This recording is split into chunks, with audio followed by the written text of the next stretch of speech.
전도서 오늘 9번째 시간입니다. 이제 몇 번 안 남았네요. 12번 할 거니까, 이제, 3번, 오늘 하고 나서 3번 정도 더 하면은, 이제 전도서는 마칠 것 같습니다. 여러분 보시기에 어땠는지 모르겠지만, 이번 기회에 또 조금 전도서를 좀 다른 방향으로 이렇게 볼 수 있는 그런 어떤 시간도 좀 되었던 것 같아요. 그래서, 조금 우리가 전도서를 읽으면서 좀 이해 안 되는 그런 어떤 그런 말씀들을 좀 새롭게 조금 깨닫는 그런 은혜도 좀 있었던 것 같습니다. 예, 그래서 오늘 9번째 시간입니다. 불공평한 세상에서 살기라는 제목인데요.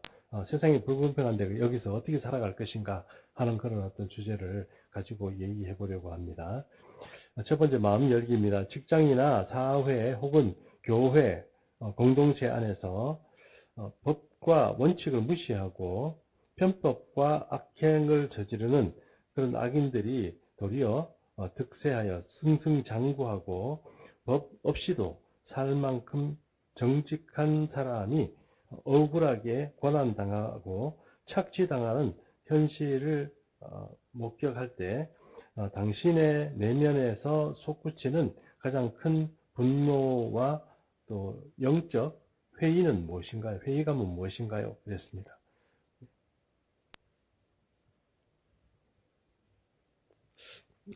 우리 사회가 좀 부조리하고 그런 거 있잖아요. 그죠? 좀 억울하게 하는 일들이 좀 있습니다.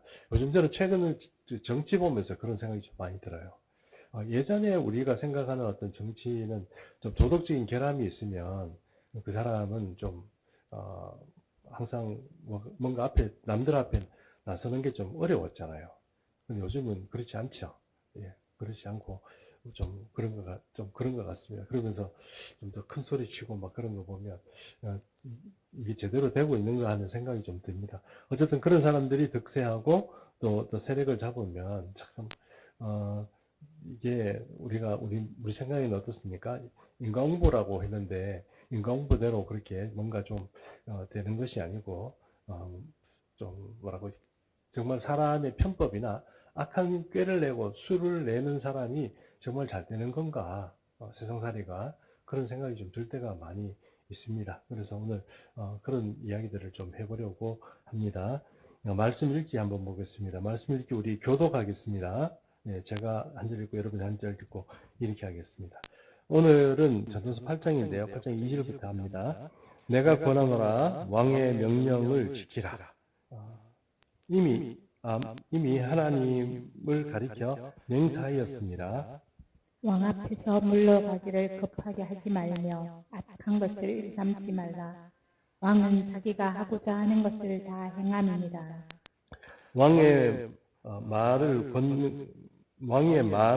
권능이 있나니 누가 그에게 이르기를 왕께서 무엇을 하시나이까 할 수 있으랴. 명령을 지키는 자는 불행을 알지 못하리라. 지혜자의 마음은 때와 판단을 분별하나니. 예, 8절입니다. 바람을 주장하여 바람을 움직이게 할 사람도 없고 죽는 날을 주장할 사람도 없으며 전쟁할 때를 모면할 사람도 없으니 악이 그의 주민들을 건져낼 수 없느니라. 악한 일에 관한 징벌이 속히 실행되지 아니하므로 인생들이 악을 행하는 데에 마음이 담대하도다. 죄인은 100번이나 악을 행하고도 장수하거니와 또한 내가 아노니 하나님을 경외하여 그를 경외하는 자들은 잘 될 것이요.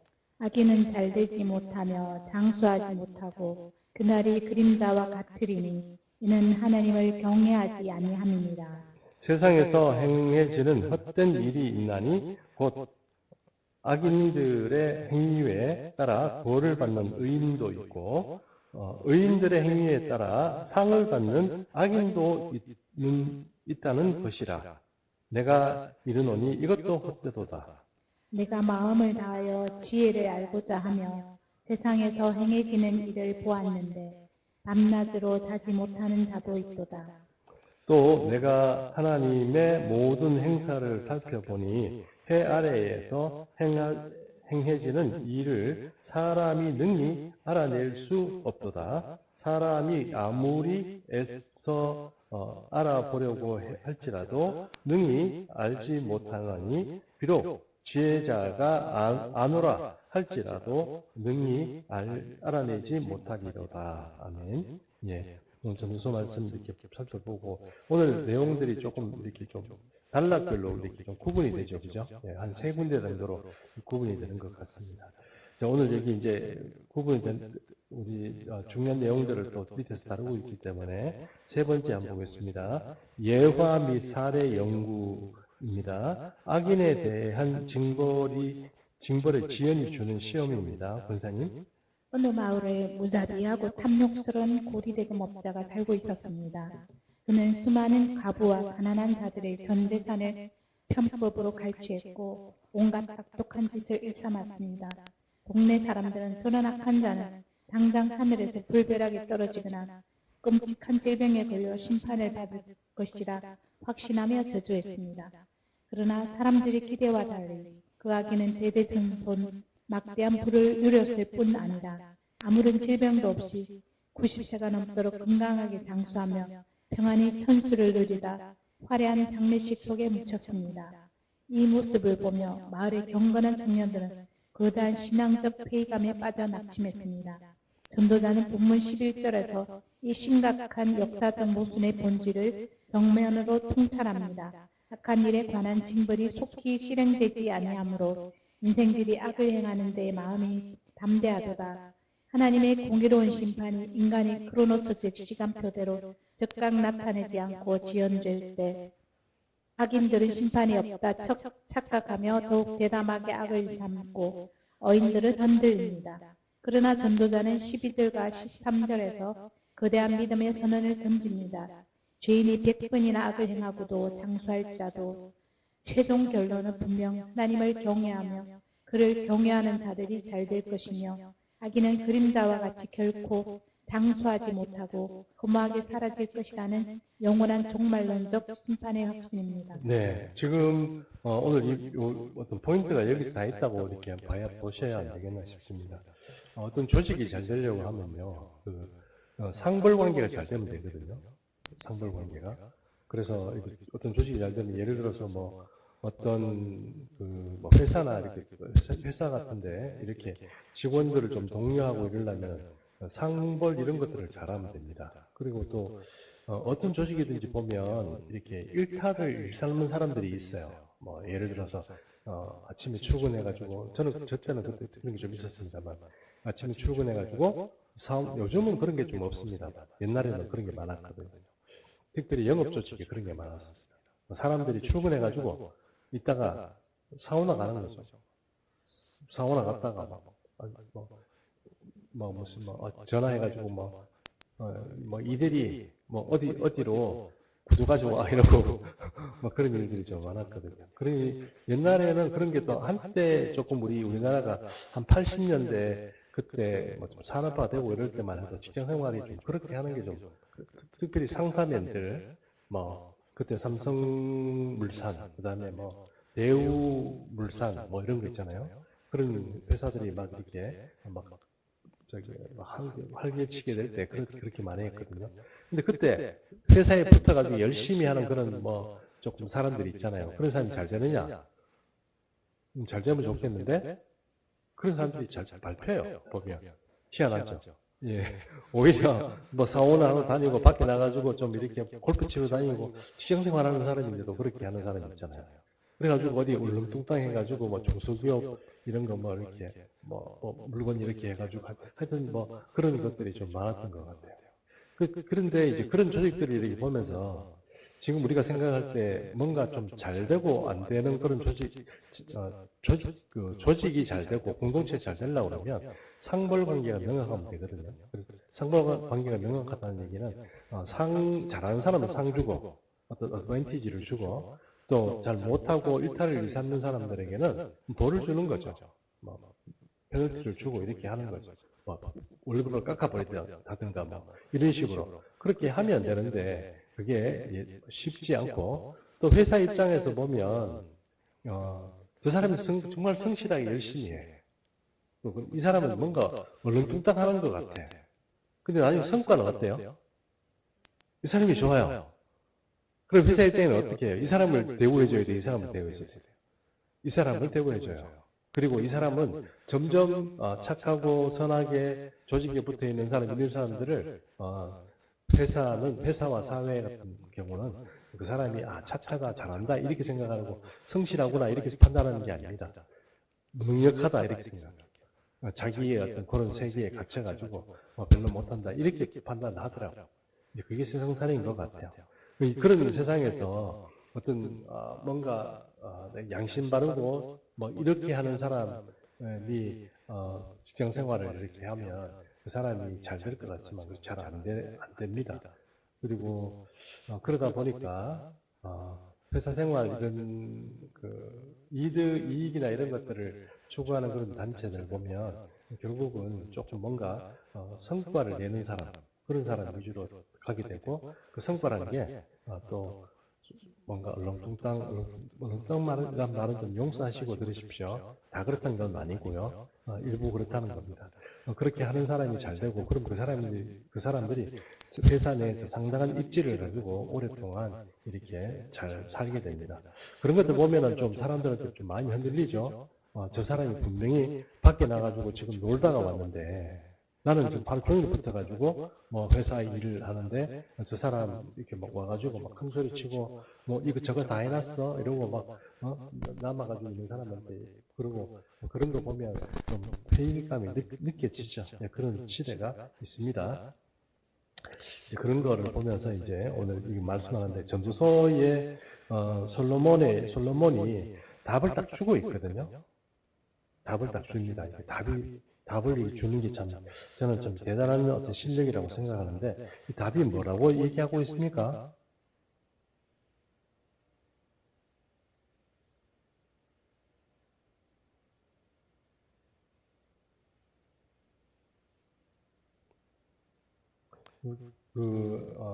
여기 보면, 아까 우리 읽은 것 중에 최종 결론은이죠.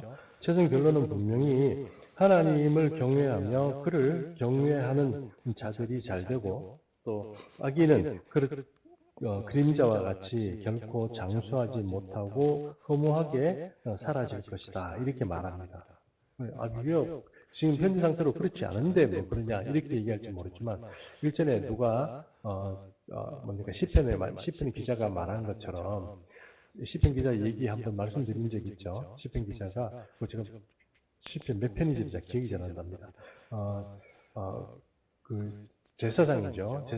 제사장인데 이분은 음악하는 제사장이에요. 음악하는 제사장인데 이 제사장이 이렇게 지켜보니까 좀 살찌고 뒤룩뒤룩하고 뭐 고리대금하고 이런 사람이 성전을 출입하는데 뭐 뭔가 부티도 나고 건강해 보이고 자식들도 잘 되고 막 그러고 나는 이게 뭐고 이런 생각이 드는 거죠. 나는 잘 안 되고 빈궁하고 뭐좀 자식들도 보니까 좀 이렇게 용사시고 메가리 없고 뭐 이런 거 보면은 나는 왜 이렇지? 저 사람 어떻게 저럴지? 이런 생각이 들어서 시험에 많이 빠졌다는 거예요. 그런데 어느 순간에 보니까 하나님께서 그 악인을 어떻게 하느냐 하면 한 방에 날리죠. 한 방에. 왜 한 방이라는 말이 있잖아요. 그죠? 예, 한 방에 날립니다. 한 방에. 그래서 악인은 영원할 것 같지만 한 방에 하나님께서 날리신다는 그런 어떤 이야기다 이렇게 생각하시면 될 것 같습니다. 결국은 의인에게 하나님께서 주시는 복, 그러니까 하나님 주시는 본복은 여호와를 경외함으로 그렇게 주님 앞에서 살아가는 것, 이게 답이다 이렇게 말할 수 있다는 겁니다. 그러므로 악인이 어떻다 이런 거에 대해서 우리가 시험에 들 필요가 없다 하는 것을 이렇게 말씀하고 있습니다. 그 다음에 4번 깊은 묵상과 나눔입니다. 첫 번째 권위와 질서입니다. 제가 한번 읽어보겠습니다. 2절부터 5절에서 전도자는 왕의 명령과 권위에 순종하라고 지혜를 제시합니다. 부조리하고 악한 권세와 질서가 지배하는 세상 속에서도 성도가 감정적으로 폭동을 일으키거나 혹은 냉소주의에 빠지지 않아야 하는 신앙적인 이유는 무엇일까요? 이걸 한번 얘기를 해볼 필요가 있을 것 같은데요. 어떻습니까, 여러분? 부조리한 세상이에요. 부조리하고 또 악한 권세를 가지고 사람 질서가 좀 어지럽혀져 있는 그렇게 무질서한 그런 어떤 뭐 이렇게 세상이라면 우리가 어떤 마음을 가지고 살아야 될까요? 참고로 우리 이혜은 씨 친구 중에 하나는 빨간 가방이라고 얘기하는데 그 친구는 그 빨간 가방을 이렇게 잘 메고 다녀요. 메고 다니는데 요즘 최근에 뭐 선거 부정 있잖아요. 거기에 뭐 계속 뭐 데모 지금도 대구에서 어느 지역에서 모여서 저걸 하나 봐요. 집회를. 그렇죠. 네, 제가 뭐 못 가봐서 모르겠는데 어디라고 그러더라. 거기서 계속 이렇게 모여서 집회를 하나 봐요. 거기에 이렇게 다니고 막 그렇게 한대요. 그러면서 여행도 가끔씩 거기 따라서 가기는 가더라고요. 근데 그런 여러 가지 생각이 좀 듭니다. 그거를 우리가 이렇게 선거 자체의 어떤 제도 자체를 흔든다 그러면 뭐 지금 권력을 잡고 있는 사람들, 선거를 통해서 이 참정권을 통해서 그 권력을 잡은 사람들은 못 믿죠. 사실 그 사람들이 우리를 다스려 달라고 뭐 이렇게 뭔가 이렇게 갖다 바칠 때는 우리가 뭔가를 객관적인 어떤 투표 과정을 통해서 이렇게 그걸 맡긴 건데 그런 것들이 좀 그렇게 흔들린다 그러면 좀 문제가 되죠. 뭐 계속 얘기만 하고 그렇게 했었는데 지금 이제 조금씩 점점 더 그것들이 더 많이 밝혀지고 있는 것 같습니다. 어쨌든 막 그런 일들이 있으면 우리가 어떻게 해야 될까요? 또 한 가지 뭐 예를 들면 우리 기독교하고 좀 이렇게 상관이 있는 문제 중에 또 하나 이런 게 있잖아요. 서울시청 앞에서 무슨 게이쇼가 아니고 뭐라 그랬죠? 동성애 집회하는 거. 요즘은 안 하죠. 대구에 삽니까? 예, 안 그래도 대구에 산다는 얘기 들었거든요. 런던, 제가 잠깐 어디서 봤는데, 런던 있잖아요. 런던 거기는 아이고, 심각하더라고요. 남자들이 옷을 수영복 비슷한 거 입고 길거리를 다니면서 춤을 추고 이러는데, 아이고, 정말 갑자기 혼란해지듯이 머리가. 예, 그런 생각이 들더라고요. 그러니까 그런 일이 생기면, 우리 그런, 예를 들어서 대구도 마찬가지죠. 그런 어떤, 동성애 어떤 프레이드가 있고 막 그렇게 되면 우리가 어떻게 해야 될까요? 뭐 가만히 있는 게 좋습니까? 아니면은 뭔가 좀 뭐 항의를 하고 이렇게 해야 됩니까? 어떻게 해야 됩니까? 우리도 대마로 나가야 돼요. 집회를 바로 앞에서 동생이 물러가라 이러고 막 해야 됩니까? 어떻게 해야 됩니까? 저는 어느 정도 해야 된다고 생각합니다. 어느 정도 해야 된다고 생각합니다. 근데 여러분 보십시오. 이게 지금 이 상태는 예를 들어서 지금 중국이나 북한 같은 경우에는 뭐 더하죠. 이 종교를 탄압하잖아요. 근데 이런 탄압하는 종교에 우리가 그냥 순응해가지고 뭐 그러면은 탄압하면은 무조건 뭐 이렇게 말 잘 듣고 뭐 그럼 예배 드리지 말아야지 이러고 그래야 됩니까? 그런 건 아니잖아요. 뭐 지하 교회를 하든지 어떤 형태로든 우리가 신앙에 있어서 양보하지 말고 버텨야 되잖아요. 근데 이 세상살이가 좀 그 정도까지는 아니더라도 조금 뭔가 불합리하게 이렇게 막 세상이 막 이렇게 가고 뭔가 정당성 있고 뭐 바른 어떤 그런 것들이 제대로 이렇게 사회에서 유통되지 않는다고 그러면 뭐 어떻게 해야 되겠습니까? 기독교인들이 참 그 숙제 아니겠어요?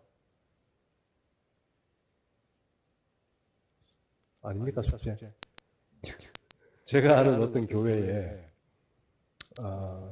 목사님이 장로님 두 분을 선택을 했어요. 그러니까 피택을 한 거죠, 피택을 해가지고 이제 선거로 뽑아놨어요, 두 사람을 뽑아놨어요. 두 사람을 뽑아놓고 이제 얘기를 하다가 설교하시다가 뭘 얘기했냐면 그 태극기 있죠. 태극기 부대, 광화문에. 맞죠? 네, 태극기 부대에 우리가 너무 그런 데 나서는 건 안 좋겠습니다. 이렇게 얘기를 한 거예요. 그래, 그 비대 장로님들이 태극기 부대였거든요. 두 사람이 나가버렸어요. 그 교회가 장로님이 없어가지고 지금, 우리가 장로님 두 분이 계셔야 조직교회가 돼요. 아시죠? 우리 장로회 통합법에서, 헌법에서는 장로님 두 분이 계셔야 조직교회가 돼요. 그 당회원이 3명, 그 담임 목사를 포함해서 3명이 돼야 돼요. 그래야 조직교회가 되는 거거든요. 우리도 지금 미조직교회잖아요. 그게 뭐 큰 문제는 아닙니다. 그런 문제는 아닌데, 그렇게 그 조직교회 하려고 뽑아놓은 장로님들이 화가 나 가버리는 바람에, 예, 그 미조직교회 될 지금 그런 상황이다 하는 얘기 들었습니다.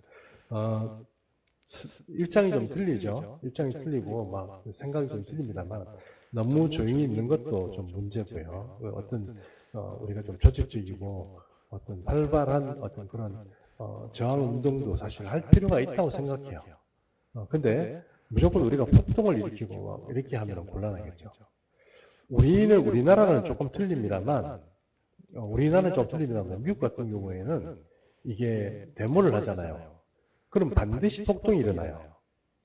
그래가지고 데모하면 무조건 지나가는 길에 상가들 미리 다 깨진다고 봐야 돼요. 다 깨지고 거기 있는 거 다 끄집어내고 막 다 훔쳐가고 이러거든요. 그게 우리하고는 조금 틀린 것 같아요. 그러니까 여기서 말하는 거는 폭동이거든요. 우리는 뭐예요? 저항운동 같은 건 할 수 있죠. 데모 같은 거 할 수 있잖아요. 안 그렇습니까? 네. 제가 가자고 얘기한 건 아닙니다. 가자고 말씀드리는 건 아닌데 할 수 있죠. 해야 되고 또 무조건 이렇게 당하는 게 그게 그렇게 무조건 기독교인들은 입 다물고 가만히 있어야 되는데 그것도 틀린 말입니다. 그렇게 생각하시고 또 그 다음에 여러분도 잘 아시겠지만 한 가지만 더 말씀드리면 이 정치하고 종교는 분리되어야 된다 이렇게 정치하고 종교는 분리되어야 된다 이 말이 있잖아요. 그 말이 있는데 그 말을 우리가 좀 여러분 다 알고 계시겠지만 그래도 구태여 말씀드리면 이 종교가 사회 정치에 개입하지 말라는 뜻이 아닙니다. 그 반대예요. 그러니까 정치가 종교를 탄압하거나 종교에 개입해서 어떤 종교를 정치 하수인으로 만드는 거 그거 하지 말라고 나오는 법이 바로 종교하고 정치의 분리 원칙입니다. 근데 우리나라 사람들은 잘못 알고 있죠. 거꾸로 알고 있습니다. 정치 얘기하지 마라 하고 뭐 이런 얘기하는 사실 교회는 정치 얘기를 해야 되는 게 맞습니다. 근데 워낙 다양한 그 사람들이 있는 곳에서 자꾸 정치 얘기하면 이게 은혜가 안 되죠. 맞죠? 우리가 그렇다고 계속 데모하러 가자고 이렇게 할 수는 없잖아요. 그렇기 때문에 그런 거는 좀 우리가 그래도 원칙은 알아야죠. 원칙은 알고 그렇게 우리가 신앙생활을 해야 되지 않겠나 싶습니다. 네, 그래서 폭동을 일으킨다거나 아니면 이제 왕이 염전이 있고 어떤 지배 체제가 있는 하에서 될 수 있으면 세금 낼 거 내고 또 순응할 거 순응하고 교통 질서 지키고 이렇게 해야 된다는 겁니다. 그렇게 안 하고 편법을 삼고 그렇게 기독교인들이 사는 건 우리가 좋지 않다 하는 것을 우리가 좀 이해할 수 있습니다. 그렇다고 해서 악한 정치에 저항하지 마라 이런 얘기도 아니라는 것을 좀 이해했으면 좋겠습니다. 그 다음에 유한성 인식입니다. 권사님. 8절에서 사람은 생기, 호흡을 주장하여 머무르게 할 수도 없고 죽는 날을 주장할 수도 없다고 인간의 무력함을 선언합니다. 내 생사화복과 생애의 최종 결론이 나의 권한과 통제 밖에 있다는 점이 주는 신앙적 유익은 무엇입니까? 여러분, 우리가 가끔씩 저런 생각을 해봅니다. 저도 한 번씩 이렇게 어떤 삶을 좀 바꾸고 이런 어떤 것들을 이렇게 구상해보고 이렇게 하면서 그런 생각이 들더라고요. 한 번씩 이런 생각이 들어요. 그러니까 제가 머리카락이 흰 게 좀 있잖아요. 여러분도 가끔씩 흰머리 나오죠? 네. 흰머리 나올 때 예수님이 하신 말씀 있잖아요. 주님은 우리 머리카락까지 다 세신다고 그러잖아요. 우리 머리카락까지 다 세시고 우리는 우리 머리카락 하나를 희거나 검게 만들 수가 없어요. 그렇잖아요. 그 예수님 우리에게 하신 말씀이잖아요. 네 아무리 해봤자 안 된다. 그 얘기 말씀하신 거잖아요. 한계가 있는 거죠, 한계가. 그럼 그 한계가 있는 거를 오히려 그 한계를 빨리 인식하는 게 더 중요한 것 같아요. 한계를. 그러니까 내가 안 되는 거를 한계를 인식하고 또 그럼에도 불구하고 우리가 반드시 삶을 통해서 어떤 소명이라는 목표를 두고 이루어야 될 것 같은 경우는 또 하나님과 부지런히 또 어떤 교제를 하고 기도를 하고 또 애를 쓰면서 그렇게 살아가야 되는 거고 또 우리가 미리 포기해야 되는 그런 거가 있으면 한계라는 걸 딱 이렇게 정하고 거기에 대해서 우리가 좀 했으면 좋겠어요. 우리가 무조건 욕심내고 우리가 생각하는 대로 우리가 탐욕을 부리는 대로 인생을 살 수는 없잖아요. 젊을 때는 그런 줄 알아요. 다 될 것 같아요. 그런데 나이가 조금 들면 어떻게 돼요? 포기 먹는 게 안 많아요? 여기 젊은 분들이 많으셔가지고, 포기라는 걸 잘 모르실 수도 있겠구나. 포기 먹는 게 많죠. 이거 안 되는구나, 이렇게 생각하면, 처음부터 이렇게, 그렇게 한다는 겁니다. 그러니까, 나이가 들고 인생이 이제 조금 숙여지면, 그때 되면은 이제 한계라는 것이 점점 더 살아보니까 아는 거죠. 안 살아볼 때는 이것도 하고 저것도 하고, 뭐, 내가 이것도 해버리라, 저것도 해버리라, 뭐, 이렇게 하지만 나중에 이렇게 보면, 어질럽기만 저질렀기만 많이 저질러 놓고 이제 내가 뭐라고 할까 스페셜티라고 그래야 되나요? 내가 어떤 삶의 특별한 어떤 전문성이나 어떤 그런 것들을 확보하는 게 좀 잘 안 되더라는 거죠. 결국 어떤 한계라는 걸 좀 느낀다는 겁니다. 그럼 이런 한계가 있으면 우리가 그것을 인식한다는 건 또 어떤 신앙적인 유익이 있을까요?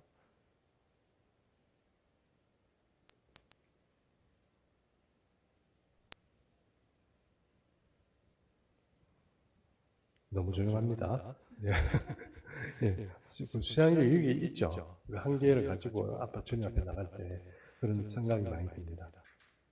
우리가 고린도전서에 나오는 말씀처럼 우리가 어릴 때는 말하는 것이나 또 생각하는 것이 어린아이와 같다가 이렇게 표현하잖아요. 우리가 지금 여기서 젊을 때 시절을 생각해 보면 젊을 때 옛날에 우리는 과거를 항상 아름답게 보는 경향이 있지만 그 아름답게 보는 그 철없는 그 시간 동안에 내가 그 철없이 행동하는 것을 통해서 주변에 있는 사람들 얼마나 힘들게 했을까 이렇게 생각해 보면 좀 부러질 때가 많이 있거든요. 직장 생활 할 때 술 먹고 객반 쳤던 게 너무너무 미안하기도 하고 그래요.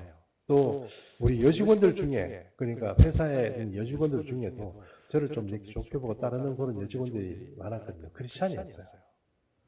그런 크리스찬 여직원이 제가 개판 치는 걸 보고 얼마나 당황하고 예수 믿는다는 것들이 하는 그런 어떤 자괴심 같은 걸 좀 느꼈을까 이런 생각이 좀 들어요. 솔직히. 그 옛날 그 여직원들 보면 참 진짜 미안하고 그래도 그 예수 믿는 그래도 좀 이렇게 선배라고 저한테 이렇게 이렇게 열심히 잘 이렇게 했던 그 여직원들 실족시키고 실망시킨 게 아닌가 이런 생각이 들어서 너무너무 미안하고 그래요. 그렇게 생각해 보면 우리가 한계라는 게 옛날에는 좀 철없이 막 이것저것 저지르고 다닐 때는 또 그런 세월이 있었고 지금 이제 와가지고 또 우리가 어떤 한계성을 보는데 이제는 우리가 좀 이 정도 왔으면 한계라는 거를 어떤 신앙적인 유익이 있다는 우리가 하나님과도 어떤 그런 교제 관계도 있지만 안 될 거는 빨리 포기하고 딱딱딱딱 정리하는 것도 이게 어떤 신앙적 유익이 있는 것 같아요. 안 되는 일에 내가 스페셜티가 없는데 거기에 자꾸 입대 놓고 막 이렇게 물론 이제 그것이 취미생활이나 이런 것들이면 괜찮지만 그렇지 않은 이상이라 그렇지 않다 그러면 그런 것들은 좀 한계 상황은 좀 정리를 탁탁탁 하고 그렇게 하는 것도 좀 좋은 것 같아요. 그래서 그런 것들이 우리에게 신앙적인 유익이 있지 않을까 이렇게 생각해 봅니다. 고생 한번 더 읽어주시죠. 구조적 모순 14절에서 전도자는 해 아래서 행해지는 가장 삭된 일, 즉 악인들의 행위에 따라 벌을 받는 의인들도 있고 의인들의 행위에 따라 상을 받는 악인들도 있다는 완전한 역전의 모습을 다시 고발합니다. 이때 우리가 당장의 가시적 결과에 일비하지 않고 해 너머에 계신 최종 재판장을 바라보는 안목이 왜 필요할까요? 네, 지금 우리 눈에 지금 긴급하게 어떤 악을 행하는 사람이 바로 벌 받고 바로 어떤 페널티를 받고 이런 게 우리 눈에 보이지 않더라도 우리는 하나님에 대한 신뢰를 가지고 살아야 돼요. 하나님이 다 보고 계신다. 나를 보고 계시고 저 사람도 보고 계시고 이렇게 다 보고 계신다는 걸 우리가 좀 잘 이해를 했으면 좋겠습니다. 우리가 젊고 어떤 내 자신에 이렇게 천착되어 있을 때는 세상이 복잡하다고 잘 안 보여져요. 세상살이가 복잡하다? 뭐 이런 생각이 잘 안 들거든요. 왜냐하면 내가 뭐 달려가야 될 길이 있고 내가 해야 될 일이 있고 그거밖에 안 보이거든요. 근데 이제 나이가 좀 들고 어떤 조금 그런 시간이 되면 세상이 점점 더 아이고 세상이 이게 너무 복잡하구나 그런 생각이 좀 많이 듭니다. 그래서 복잡계라고 그러죠. 여기에 선이 뭐고 악이 뭔지 헷갈리는 그런 시대가 오는 거죠. 그래서 우리 신앙생활하는 사람 신앙생활을 좀 오래 한 사람 중에도 사회생활 하시는 분 중에도 중지자 중에도 세상살이하고 신앙생활이 나중에는 처음에는 좀 분리되는 것 같아요. 그러니까 뭐라고 할까요? 신앙생활 할 때 교회 와서 하시는 거 보면 말씨나 이런 것들이 조금 이렇게 좀 경건하고 막 그래요. 세상을 살 때는 또 뭐 이렇게 악다구니같이 살더라도 그랬는데 나중에 어느 정도 한 10년 세월이 지나고 그분이 계속 이렇게 있으면 어떻게 돼요? 교회 생활도 그렇게 하죠. 세상 생활처럼 그렇게 해봐요. 해봐요. 왜 이제 그 복잡계 속에 살다 보니까 자기도 선과 악이 분명히 그런 것들이 잘 경계가 안 되고 내가 추구해야 될 게 뭔지 그런 것들이 잘 안 보이게 되는 거죠. 이제 그렇게 돼버린다는 겁니다. 그렇게 됐을 때 우리가 어떻게 해야 되느냐 그런 걸 생각해 보면 좀 처음 것 이런 것들을 좀 고수하고 우리를 지켜보고 하나님이 계신다 이런 어떤 그런 라스트 어떤 재판 장에서 우리가 심판받는 어떤 그런 것들을 본다 그러면 조금 복잡한 그 세상사를 통해서 악한 사람들이 좀 득세하거나 아니면 그 사람들의 때문에 내가 피해를 좀 보더라도 견딜 수 있는 거죠. 내가 하나님의 신뢰하기 때문에 할 수 있다는 그런 이야기를 우리가 좀 잘 생각했으면 좋겠습니다. 자, 그 다음에 네 번째입니다. 무지의 신비 수용입니다. 제가 한번 읽어보겠습니다. 16절과 17절은 밤낮으로 잠을 자지 못하면서 지혜를 구하고 아무리 애써 알아보고자 할지라도 하나님의 일을 다 알아낼 수 없도다 라고 결론 짓습니다. 우리가 하나님의 깊은 섭리를 다 깨달을 수 없다는 지적 무지의 겸손이 어떻게 역설적으로 신앙의 깊은 신뢰와 찬양으로 이어질 수 있는지 나눠봅시다. 됐습니다. 무슨 얘기인지는 다 이해하셨으리라고 생각합니다. 세상살이 살면서 잠을 자지 못한다. 그런 잠자지 못하는 것, 그런 게 많이 있죠. 예. 여러분 혹시 살면서 잠을 잘 자지 못하는 시간들이 좀 있었나요? 요즘 그래요. 막 이런 분들이 계시죠. 왜 잘 못 잡니까? 더웠어요. 막 이런 분들이 계시는. 인생을 살다 보면 잠자지 못할 만큼 그렇게 애쓰는 그런 일들이 있죠. 옛날에 제가 저희 부모님들이 식당을 했어요. 식당을 하셨는데 식당을 하시면 식당을 하면 어느 날 보면 장사가 이렇게 좀 예약이 많이 되고 이런 날은 새벽같이 일어나가지고 막 열심히 해요. 막 이렇게 하고 그다음에 또 떡집을 했거든요. 떡방앗간 아시죠? 떡방앗간 했거든요. 밤새도록 잠도 못 자고 떡 만들어요. 그런 것들을 보면서 아이고 저게 뭔가 이렇게 많은 생각이 듭니다. 그렇게 애쓰고 이렇게 하고 또 오늘 여기서 말하는 거는 꼭 반드시 잠 못 잔다 그런 얘기보다는 지혜를 구하는 거예요. 밤새도록 공부한다는 뜻이에요. 탐구하고 지혜를 구하고 내가 하나님의 어떤 섭리라고 그러니까 하나님의 섭리라기보다는 이 지혜자가 어떤 걸 하냐면 탐구하고 연구해 가지고 어떤 원칙이나 원리 아니면 어떤 것들을 발견하려고 이제 학문적인 노력을 막 기울인다는 뜻이죠. 그래가지고 밤도 안 자고 공부하고 연구하고 실험하고 막 이렇게 한다는 거죠. 지금도 여러분 제가 옛날에 포항에 살 때 어떤 일이 있었냐면 누가 포항 공대에 뭘 납품을 하러 갔어요. 프린터기 그 잉크 납품을 하러 갔어요. 포항공대 학생들이 무슨 실험을 하러, 무슨 생물학과인가 뭐 실험을 하러 갔는데 이제 잉크를 들고 딱 들어갔는데 헉헉 하고 놀랐어요. 왜냐하면 거기 청년들이 학생들이 다 청년이잖아요. 있는데 전부 귀신 같대요. 완전히 이렇게 사람들이 피가 빨간 피가 다 빠져가지고 사람들이 완전히 있잖아요. 이렇게 뭐라 그러나 창백하다고 그러잖아요. 그런 사람들이 무슨 시체가 걷는 것처럼 이렇게 엊그저께 이렇게 걷는데 힘이 없어가지고. 그러니까 그게 왜 그렇습니까? 뭐 잠도 안 자고 계속 실험하고 뭐 그렇게 하니까 그렇게 되는 거죠. 그런 거 보면서 와, 공부 열심히 하는구나 이런 생각을 했거든요. 뭐 요즘도 마찬가지죠. 요즘 대학가에서도 그래도 공부 열심히 하는 사람들 잠도 안 자고 하겠죠. 예, 하는데 그렇게 하는 게 뭐라고 얘기합니까? 전도서의 이 전도자는요. 그래, 아무리 애써도 도달하지 못하는 경지가 있다는 거죠. 그것은 어떤 경지입니까? 여기 오늘은 여기서 하나님의 섭리라고 이렇게 얘기했는데 어떤 지혜입니다. 그 지혜. 그러니까 그 지혜는 이 세상에서 우리가 연구한다고 얻을 수 있는 지혜가 아니고 하늘로부터 오는 지혜거든요. 그걸 우리가 흔히 말하면 하나님의 지혜다 이렇게 우리가 말하잖아요. 그러니까 하나님의 지혜는 우리가 연구하고 공부하고 막 이렇게 한다고 해서 얻을 수 있는 건 아니다 하는 겁니다. 그게 어떤 신앙적인 어떤 유익이 있냐? 하나님의 지혜는 하나님으로부터 얻는 거니까 하나님을 경외하고 그분을 잘 섬기고 그렇게 살아가는 것이 그 지혜다. 이렇게 말할 수밖에 없는 거죠. 그러니까 정말 지혜로운 사람 인생 사례가 어떤 거냐 딱 이렇게 얘기를 하면 아주 성경적으로 얘기를 하면 하나님께 지혜를 받아서 사는 사람 그 인생이 가장 지혜로운 삶이죠. 그것은 세상이 줄 수 없는 지혜입니다. 뭐 그런 축복이 우리에게 다 있었으면 좋겠어요. 자, 그 다음에 삶의 적용입니다. 권사님 실례 좀 읽어주시겠어요?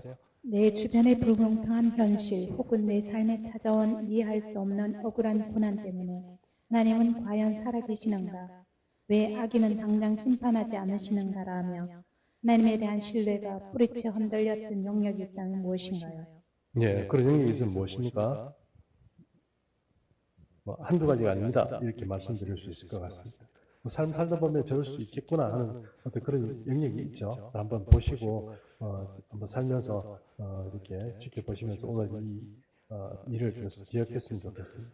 자, 찬양의 결단인데 우리 한번 같이 결단 읽습니다. 시작. 내 눈에 지금 당장 심판의 결과가 보이지 않고 인과관계가 맞지 않을지라도 보이지 않는 곳에서 공의로 다스리시는 하나님은 여전히 선하시다고 선포합시다. 이번 한 주간 부조리한 세상 뉴스나 상황에 마음을 빼앗겨 분노를 쏟아내기보다 역사의 주관자이신 주님께 내가 드릴 수 있는 신뢰의 감사를 표현해 봅시다. 네, 그 자꾸 뉴스 보다 보면 어떤 생각이 듭니까?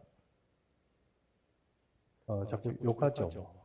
누구 욕하고 이렇게 되고 자꾸 분노하게 되고 그렇다고 뉴스 그게 현실인데 또 그걸 그냥 가만히 이렇게 넘겨가기도 좀 곤란합니다만 그럼에도 불구하고 우리가 뭘 해야 된다고요? 우리는 우리가 가야 될 곳을 가야 됩니다. 그러니까 이 세계도 하나님께서 다스리시고 이 세계에 위해서 우리가 기도하긴 해야 되지만 우리가 가야 될 곳을 가야 되죠. 가야 될 곳 하나님 나라 하나님의 뜻 그런 것들을 향해서 우리가 마땅히 기도하고 또 우리의 삶에 어떤 감사하면서 그렇게 살아야 됩니다. 하루 종일 정치 욕하고 누구누구 욕해놓고 밤에 잘 때 주님 감사합니다 이 말 잘 안 나오겠죠? 안 그렇겠어요? 예, 그러니까 감사를 잊어버리지 않도록 그렇게 해야 되고 분노하고 그 다음에 막 텔레비 보다가 사람들이 못 참고 막 욕을 해요, 욕을. 뭐 이렇게 얘기하는 거 이렇게 보면 참, 예. 제가 어디 병원에 좀 가잖아요. 가면 노인들이 좀 이렇게 앉아 있거든요. 근데 거기 뭐 누가 나오잖아요. 난리 나요. 네, 난리 나요. 예. 자, 하여튼 그런 이야기입니다. 너무 분노하지 말고, 너무 비판하고 그렇게 하지 말고, 우리가 감사를 잊어버리지 않을 정도로, 그리고 사회에 대한 어떤 그런 냉철한 어떤 생각, 그리고 신앙적인 어떤 입장, 이런 것들을 잘 견제하면서 우리가 살아야 되겠습니다. 자, 우리 무화과 나무 잎이 바르고 찬양 한번 하고 오늘 기도하겠습니다. 무화과 나무 잎이 마르고